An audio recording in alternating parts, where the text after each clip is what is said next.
Alright, what's up guys, Single Player Nacho here. We're back with another creepy video, and another 10 scariest rooms and locations in Resident Evil.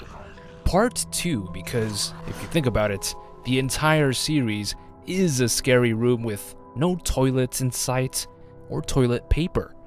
Dark, abandoned, and BOW filled.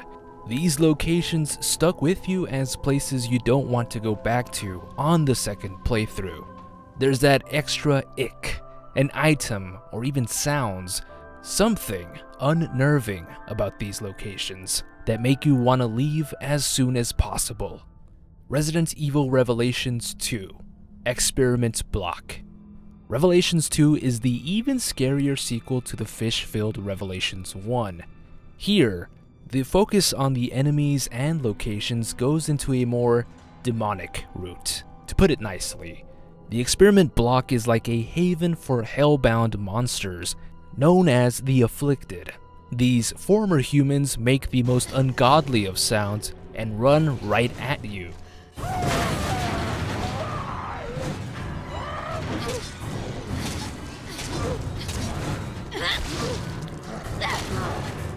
Surgical props and curtains are streaked in blood from the inhumane experiments conducted on the Afflicted. I mean, they were given a virus that is solely based on fear, so it's gotta suck. We're unfortunate enough to be given a glimpse into what these poor bastards went through. It's a dark place crowded with demons, and one hell of an introduction. Next up, Resident Evil Village, OTTO'S Mill. A village that is infested with werewolves and giant milk bottles seems like a safe haven compared to OTTO'S Mill. This is easily one of the most disturbing side quest locations. It's the impending sense of doom as you arrive at the entrance, where you will begin to hear a thumping sound that is undoubtedly, no, not that, flesh being tenderized.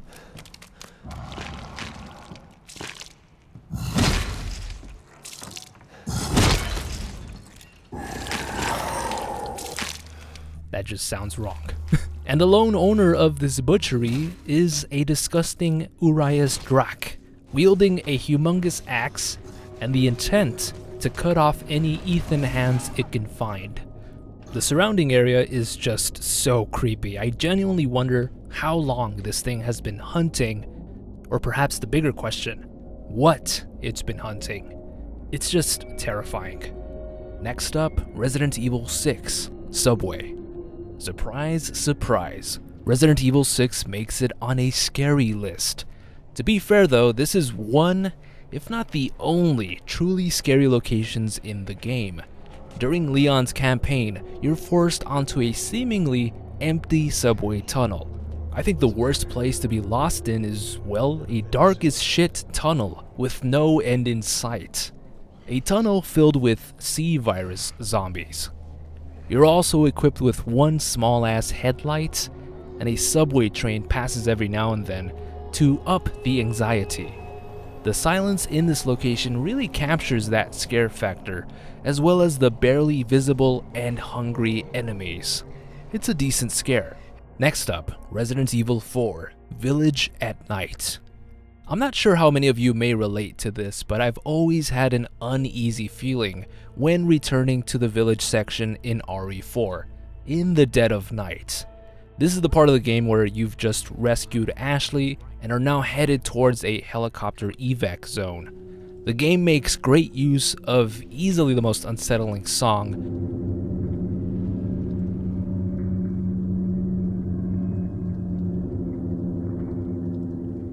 It's this panic-inducing feeling, and the Ganados now have this creepy-ass red glow in their eyes that you can see from miles away.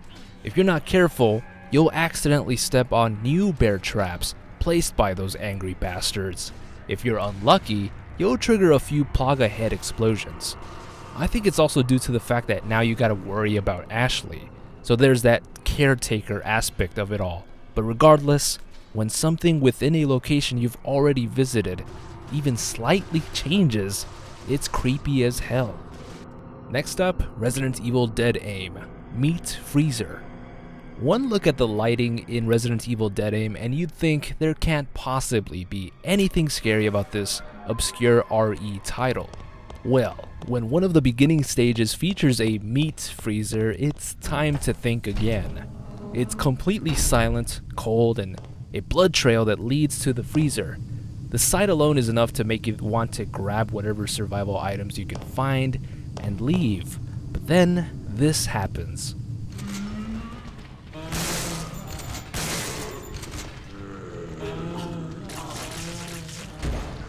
At least a dozen ice-cold zombies try and make body heat with you. Oof, just imagine the smell. Next up, Resident Evil 5, Crocodile Marsh. Another bit of a surprise on this list is RE5, which isn't known for its horror elements.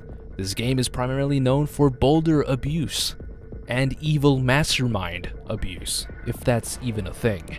Interestingly enough, there aren't any zombies or real monsters attached to this location, a leg-deep marsh with decent visibility. That's until you focus on what lies beneath the water. Large, vicious crocodiles. This panic-inducing location is accompanied by a one-hit kill, so if you miss one of the QuickTime events, you're toast. Redfield toast. I don't think there's a single soul on this world that wouldn't crap their pants during a trek across these waters. It's more of a survival scare than a horror scare, no doubt. Next up, Resident Evil 2 Remake, The Morgue. Imagine the terror you'd find in a police department morgue, one that has been stricken with the T-virus, no less. In this location, you'll find various zombie dogs that literally bit their crates open in order to escape. Worse yet, the morgue features the creepiest images I think I've ever seen in a Resident Evil game, with distorted-looking faces of the deceased. Not something you want to see when the dead are rising from the grave. Can this get even more terrifying?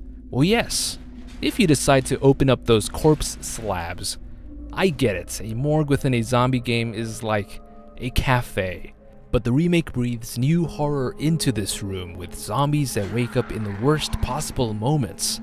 I mean, there's one right next to the exit, so if you decide to run away, you still gotta smell this guy's breath. Yuck. Next up, Resident Evil 0, Marcus's Hidden Room. You should never look through an Umbrella Founder's stuff. It's just not gonna be good. In Resident Evil 0, you'll come across James Marcus's study, which isn't that creepy to begin with, but as you dig deeper into the story and the room behind it, it gets creepier. This is where you'll find a photograph of a man that eerily resembles James in the present. The only thing is, the photo was taken decades ago. This revelation makes it feel like the main antagonist is more of a phantom than your run-of-the-mill evil scientist. If you decide to access the door behind the room, you'll be greeted with two hazmat suit zombies.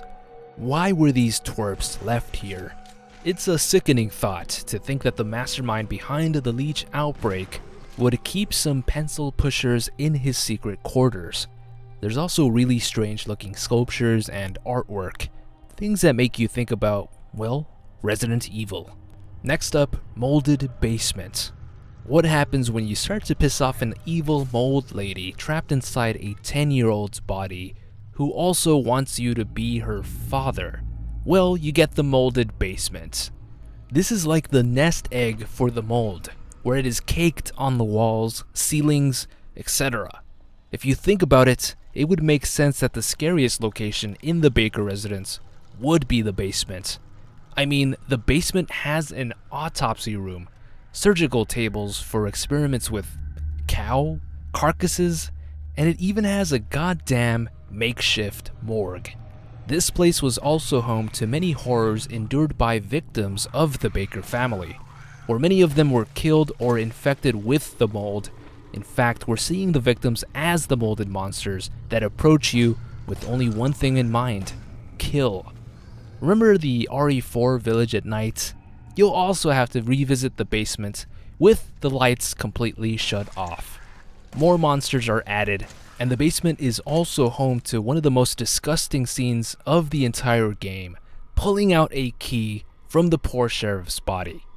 Even just saying that is gross. And last but certainly not least, Resident Evil 1 Remake, Lisa's Hideout. Lisa's Hideout is more of a bittersweet kind of horror. I actually think it's more sad and tragic than scary.